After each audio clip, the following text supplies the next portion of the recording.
ସାଙ୍ଗମାନେ ଆଜି ମୋ ସିନ୍ଦୁରର ଅଧିକାର ଦେଖନ୍ତୁ। ମୁକ୍ତିର ଦାଦା ଆଦିତ୍ୟକୁ କୁହନ୍ତି, ମୁଁ ତୁମକୁ ଧନ୍ୟବାଦ ଦେଉଛି କି ତମେ ତା ସହିତ ଦେଖା କରିବାକୁ ରାଜି ହେଇଗଲ। ମୁଁ ଜାଣିଛି ଆମ ପରିବାର ଲୋକ ବହୁତ ଭୁଲ କରିଛନ୍ତି, ହେଲେ କାହାକୁ ନା କାହାକୁ ସେ ଭୁଲ ତ ସୁଧାରିବାର ଥିଲା ନା। ଆଦିତ୍ୟକୁ ଏ ଭୁଲ ଏଯାଏଁ କରି ଚାଲିଛ, ପେପରରେ ଏଯାଏଁ ସାଇନ୍ ହେଇନି।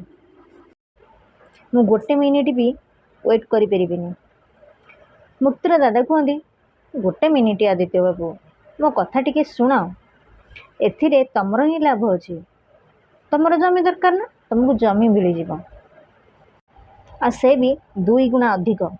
ଆଦି କୁହେ 2 ଗୁଣା ଜମି ମାନେ? ମୁକ୍ତିର ଦାଦା କୁହନ୍ତି, ତମେ 5 ଏକର ଜମି କିଣିଥିଲ ନା, ରାଇଟ୍?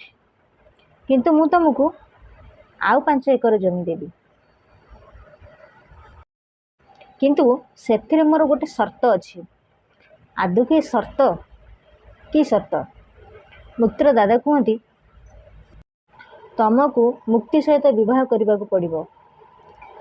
ଆଦିତ୍ୟ ବାବୁ, ଏକଥା ଶୁଣି ଆଦିତ୍ୟ ଆଶ୍ଚର୍ଯ୍ୟ ହେଇଯାଏ। ସାଙ୍ଗମାନେ, ଆପଣମାନେ ଯଦି ମୋ ଚ୍ୟାନେଲରେ ନୂଆ ଅଛନ୍ତି ତାହେଲେ ମୋ ଚ୍ୟାନେଲକୁ ସବସ୍କ୍ରାଇବ୍ କରିଦିଅନ୍ତୁ ଆଉ ଛୋଟିଆ ଲାଇକ୍ଟିଏ କରିଦିଅନ୍ତୁ, କାହିଁକିନା ମୁଁ ଏଇଭଳି ଭିଡ଼ିଓ ଆପଣମାନଙ୍କ ପାଖରେ ସବୁଦିନ ଆଣିଦେବି। ଜୟ ଜଗନ୍ନାଥ।